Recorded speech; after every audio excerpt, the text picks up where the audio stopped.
Halo, selamat malam. Uh, Malam, ya, terima Pak. kasih sudah join di pertemuan ke-13.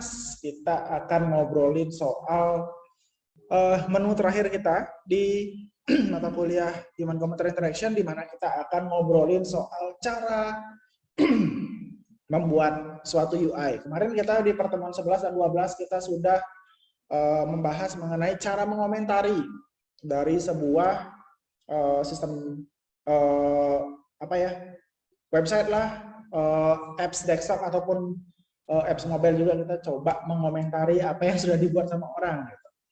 Belajar dari kondisi itu kita juga sekarang beranjak pada kondisi membuat suatu sistem, membuat suatu rancangan UI dari sebuah sistem. Gitu. Izinkan saya untuk share screen. Oke.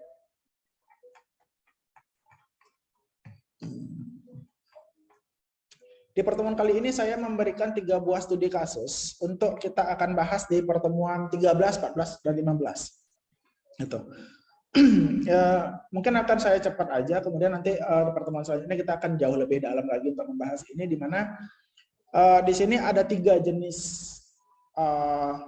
perancangan yang akan saya bahas. Yang pertama mengenai sistem informasi, yang kedua mengenai sistem, tapi dia berada di ranah data science, yaitu sebuah implementasi web dari DSS, Decision Support System atau sistem pendukung keputusan ya.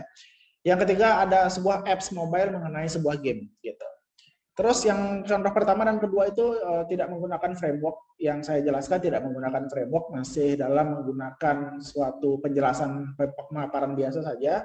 Terus juga nanti di studi kasus yang ketiga akan menggunakan suatu framework, dalam hal ini Successive Approximation Model. Jadi di sini adalah sebuah framework yang akan, framework apa ya, kayak resep ya, kayak ada sesuatu tuntunan yang bisa kalian ikuti untuk gimana caranya kalian mendapatkan suatu hasil yang lebih optimal dan lebih tersusun rapi, sehingga di sini akan lebih enak lah kalian bisa mengikuti tahap-tahapnya dan tidak bingung juga melakukan apa setelah apa. Yang di sini digunakan adalah model SAM gitu, framework SAM. Kemudian di sini adalah suatu model atau suatu framework yang menitik beratkan pada suatu desain. Jadi cocok banget untuk kita bahas pada kondisi pembuatan UI pada HCI. Gitu. Kita mulai pada studi kasus yang pertama, yaitu saya tawarkan suatu sistem informasi pembayaran SPP pada SMA PGRI 4 Denpasar. Dibuat oleh Feli, ini nggak tahu kakak tingkat apakah teman seangkatan kalian di angkatan 18 kemarin gitu. Feli bikin mengawali dari kondisi ini dari pecahan dua pendekatan ya. Jadi di sini dia menggunakan analisis sistem yang berjalan dan dia akan diusulkan. Ya.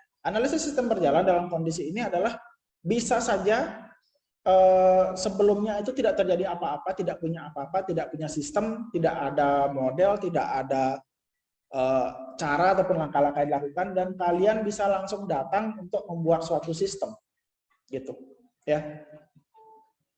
Itu bisa dilakukan dan sehingga itu tidak ada sistem yang berjalan ya. Jadi terus ada sistem yang berjalan itu ada 2 jenis, yaitu yang pertama adalah tanpa sistem sama by system ya. Kalau yang tanpa sistem itu kita anggapnya dia dilakukan dengan cara konvensional, misalkan ada suatu tata cara, ada suatu framework, ada suatu workflow, ada suatu cara kerja, ada suatu tuntunan yang bisa digunakan, namun belum ada sentuhan teknologi di dalamnya. Misalkan dia masih menggunakan manual, paper and pen, kertas sama pulpen doang, atau hanya register fisik aja. Jadi itu bisa digunakan sebagai analisis sistem yang berjalan. Yang kedua ada by system. By system itu adalah ada sistem yang sebelumnya, apakah sistemnya sederhana, sering error atau kurang optimal, itu bisa kalian optimalisasi atau kalian buatkan sistem baru atau kalian migrasikan ke platform yang lain itu misalkan. Misalnya suatu sistem itu yang dulunya desktop kalian ubah jadi website, atau yang sudah website kalian ubah jadi mobile device, itu bisa. Misalkan dari hard disk drive kalian jadi cloud gitu, mungkin itu fitur yang seperti itu. Atau misalnya sebelumnya programnya sering error, kalian optimasi, atau misalkan algoritmanya kurang begitu bagus gitu, kalian bisa optimasi. Jadi ada berbagai macam cara untuk kalian membandingkan sistem yang sebelumnya dan sesudahnya. Oke, kalau sistemnya yang dilakukan oleh fail, kita coba lihat di sini ada yang namanya kondisi analisis sistem yang berjalan ya. Proses pembayaran SPP masih dilakukan dengan cara konvensional, di mana siswa terlebih dahulu harus memiliki kartu SPP sebagai bukti pembayaran. Setiap bulannya pembayaran SPP ke TU dengan membawa kartu nominal 325. Tercatat pada kartu SPP juga pada buku harian dan buku rekapan tiap bulannya. Jadi seperti itu. Jadi masih sangat manual, bukannya masih manual banget. Jadi di sini masih menggunakan buku harian dan buku rekap, paper and pen. Terus apa yang diusulkan oleh Feli adalah di sini membuat suatu sistem pembayaran SPP, memindahkan SPP pada petugas tata usaha, memulakan penginputan pembayaran ke dalam sistem yang dibuat, kemudian sistem akan melakukan proses pencarian, apakah siswa tersebut memiliki tunggakan atau enggak. Setelah itu sistem akan menampilkan bukti pembayaran SPP dan akan tersimpan pada database. Setelah semua selesai, petugas melakukan print out bukti pembayaran SPP siswa, menyerahkan pada siswa bersangkutan tersebut. Petugas TU membuat laporan pembayaran SPP serta laporan tunggakan, laporan keuangan lainnya dilihat oleh kepala sekolah. Ya, jadi bisa dilihat di sini Feli memberikan komunikasi berupa ada sistem before and after ya, sebelum dan sesudahnya. Dimana sebenarnya itu adalah konvensional, kemudian Feli datang menawarkan data-data atau menawarkan sistem di mana petugas bisa melakukan tindakan pada sebuah suatu sistem informasi ya di sini ya. Gitu. Oke. Terus setelah itu saya singkat cerita, saya akan lompatkan kalian ke sebuah event list. Kalian harusnya dapat ini di bagian ADSI ya. Jadi event list ada apa? Yang pertama di situ ada login, kemudian ada kelola data user. Kelola data user ini isinya apa? Tambah, ubah, cari. Rata-rata akan seperti itu. Ada kelola data siswa, tambah, ubah, cari. Ada kelola data kelas, kelola data tahun ajaran, kelola data pembayaran, kelola data pemasukan, dan kelola data pengeluaran. Rata-rata ada tambah, ubah, dan cari. Oke. Selanjutnya ada kelola data laporan. Di sini ada laporan pembayaran SPP, laporan pemasukan, laporan pengeluaran, laporan tunggakan, laporan arus kas, laporan laba rugi. Ya. Jadi itu event list yang dimiliki oleh Feli. Kita lanjut. Ini adalah rancangan interface. Jadi saya harapkan kalian itu juga coba akses ke pertemuan 16, di situ ada UAS. Di situ coba kalian lihat bagaimana atau apa yang saya minta di situ. Jadi kurang lebih saya mintanya ada judul, ada gambaran umum sistem minimal, kemudian ada rancangan user interface dan penjelasan user interface. Di sini saya cuma tampilkan rancangan UI-nya saja. Nanti di mana saya nggak kasih contoh ya, jadi bisa kalian reka-reka sendiri.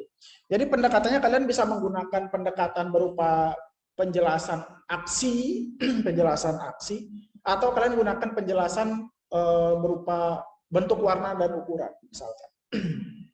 Oke, di sini kita punya beberapa tampilan. Ya, jadi di sini ada login. Di sini ada login. Login ini bisa kalian jelaskan ya. Pada form login itu terdapat text box username dan text box password. Kemudian terdapat button batal dan button login. Username diisi oleh apa, password diisi oleh apa, ketika batal terjadi apa, ketika login terjadi apa, boleh. Gitu. Selanjutnya ada dashboard pengguna. Dashboard pengguna itu diklik di sini di pada navigation bar akan menghasilkan tampilan seperti ini. Ada berapa jumlah siswa lunas dan berapa jumlah siswa yang nunggak. Kemudian di sini ada grafik bulanan yang nunggak dan yang lunas gitu. Di sini juga ada grafik bulanan. Oke. Saya masuk ke kondisi data user. Data user ini ada tampilan ketika diklik di data user di navbar dia akan muncul seperti ini. Ada tombol tambah, ada tombol edit dan tombol hapus. Jika kita menekan tombol tambah, apa yang akan terjadi? Edit apa yang terjadi? Hapus apa yang terjadi? Ya. Ketika tambah data user, diklik itu akan mendapatkan tampilan berupa floating page seperti ini. Isinya adalah username, nama, nomor telepon, jabatan, dan tombol simpan. Ya, seperti itu kurang lebih yang bisa dijelaskan. Kemudian saya lanjutkan, misalkan di sini ada data user, coba saya jelaskan yang unik di sini. Saya punya data siswa. Data siswa ketika saya klik di sini akan menampilkan tampilan seperti ini. Ada search bar-nya, ada tambahnya, ada editnya, ada hapusnya. Ketika saya klik tambah akan muncul data tambah data siswa, tambah data siswa. Itu akan ada tombol import menggunakan Excel dan upload untuk konfirmasi datanya dan selesai. Kalau tidak, ini bisa ditambahkan secara manual dengan mengisi NIS, nama, kelas, dan jurusan. Kemudian dengan tombol simpan. Ketika tombol edit diklik, ini akan muncul ubah data siswa. Data siswa itu isinya NIS, nama, kelas, dan jurusan yang sudah terisi sebelumnya, tanpa ada yang namanya import ataupun upload. Dan tombol simpan. Ya, jadi kurang lebih seperti itu isinya untuk ini, frame-frame ini. Ini data kelas, ada data tahun ajaran, ada data pembayaran, ada data pemasukan, ada data pengeluaran, ada tambah data pengeluaran, laporan pembayaran SPP, laporan tunggakan, laporan arus kas, laporan laba rugi. Ya, kemudian ada login juga buat kepala sekolah dengan laporannya, dan ada login untuk orang tua siswa untuk laporannya. Jadi seperti itu. Ya kurang lebih ketika kalian UAS yang saya minta adalah seperti itu gitu, dengan kondisi yang sejelas dan selengkap mungkin. Usahakan dibuat dengan baik, usahakan dikumpul tepat waktu. Saya open dari sekarang sampai lagi bulan depan. Jangan ada yang telat, karena kita sudah kayak telat banget. Kita akan ketemu setelah Kuningan lagi ya, minggu depan kita libur. Habis itu ada Idul Adha di bulan depan, di tanggal 9 juga libur. Saya nggak tahu kapan UAS. Jadi mudah-mudahan bisa kekejar juga, kayak gitu. Kita akan buat modelnya seperti ini, buat sebaik mungkin, bebas berkreasi sebaik mungkin. Ini adalah kondisi creation, jadi saya bisa sarankan kalian bisa menggunakan Balsamic ya untuk di pembuatan rancangan ini. Kalau Windows, kalau saya di Mac nggak tahu caranya.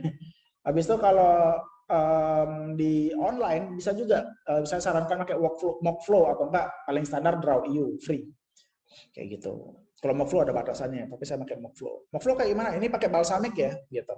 Selanjutnya nomor 2 akan saya jelaskan lebih lanjut minggu depan. Di sini ada DSS untuk atau sistem pengukur keputusan oleh Vivi ya. Di sini dia hanya menggunakan 7 saja data laporan, ada login, ada dashboard, ada setup, ada kriteria, ada bobot kriteria, ada keputusan, ada data laporan. Mungkin dia lebih singkat ya. Selesai. Terus saya juga akan jelaskan sedikit mengenai SEM yang, atau framework yang saya gunakan di sini. Kalau lihat di SEM, ini ada sebuah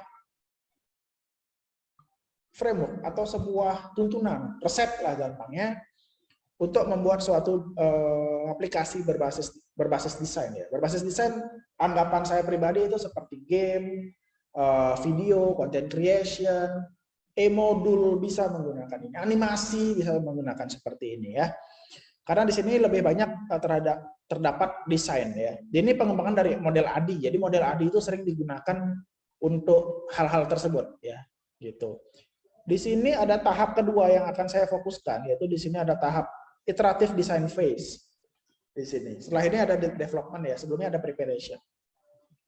Yang membutuhkan ini erat kaitannya dengan desain ya, di sini ada banyak sekali pembahasan soal desain, ada desain additional design, ada design proof, dan di sini juga ada proses desain yang besar untuk menentukan suatu desain. Jadi ini cocok banget untuk kondisi HCI ya, untuk kita bahas di HCI gitu. Ya. Kemudian untuk itu di sini ada penjelasan mengenai desain phase-nya, ngapain aja di desain. Desain ini adalah seperti apa digambarkan seperti apa. Terus di prototyping itu ada sejenis yang tampilan yang ada gitu. Jadi ada tampilan, ini mungkin halaman stage-nya, ini halaman permainannya, di sini ada ketika diklik muncul apa, di sini bisa dijelaskan ya. Gitu. Ya, kurang lebih seperti itu yang akan kita lakukan untuk UAS. Mungkin banyak yang oh ya, ini yang saya bikin di Mockflow ya. Jadi Mockflow nggak salah. Jadi hasilnya seperti ini. Kalau nggak salah. Saya bikinnya itu di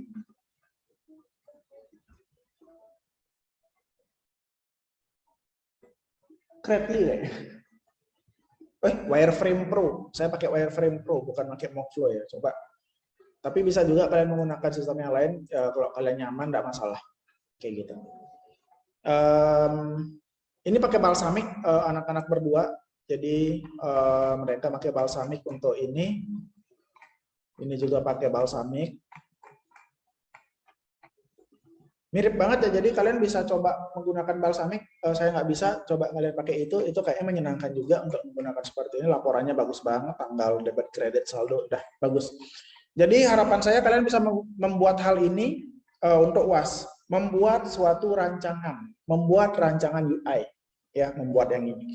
Kalau kemarin saya minta kalian screenshot dari sistem yang kalian ingin komentari, baik itu Facebook, Twitter, dan sebagainya, ataupun website kerja kalian, nggak masalah.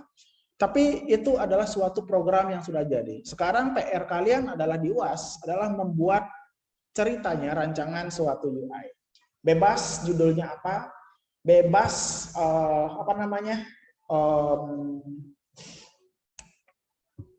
aplikasi yang dibuat maunya kayak apa, apakah desktop, apakah web, apakah apps di mobile, bebas. Kemudian bebas juga menggunakan frameworknya apa saja, menggunakan aplikasinya, aplikasi pembantunya apa saja, mau pakai Visio, mau pakai Balsamic, mau pakai Mockflow, mau pakai Adobe Illustrator, silahkan. Jadi bebas. Bebas sebebas-bebasnya, jadi usahakan jangan ada plagiarisme, ini dilakukan secara individu, informasikan ke teman-teman yang lain. Jadi nanti kita akan buat seperti ini ya. Kurang lebih seperti itu dan akan saya jelaskan lebih lanjut lagi di pertemuan selanjutnya. Terus mungkin juga di pertemuan itu akan saya jelaskan maunya saya kayak gimana sih, saya coba buat kisi-kisi apa yang harusnya kalian buat. Sebenarnya di UAS juga sudah ada contoh, tapi akan saya lebih jelaskan lagi lah gitu. Oke, kayak gitu untuk pertemuan ke-13 kurang lebih. Kira-kira teman-teman ada pertanyaan terkait dengan ini, terkait dengan pertemuan 13 ataupun terkait dengan UAS ataupun terkait dengan TA juga mungkin kalau misalkan kalian sedang bikin juga. Yuk, saya silakan untuk kalian open discussion, silakan. Ada pertanyaan?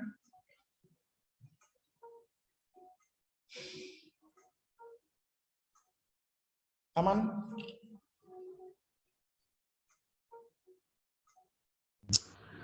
Mungkin belum Pak, belum ada pertanyaan Pak. Ya, gimana? Untuk saat ini belum ada Pak. Oke, siap. Oke, Bi, thank you. Mungkin Bi bisa mewakili teman-teman. Mungkin kalau misalkan ada pertanyaan juga bisa disampaikan di WhatsApp grup ya. Oke, itu saja untuk pertemuan kali ini. Terima kasih sudah hadir. Selamat malam. Terima kasih. Saya izinkan untuk live. Selamat malam. Terima kasih. Dadah. Selamat malam, Pak. Ya, selamat malam Pak. Terima kasih. Selamat malam.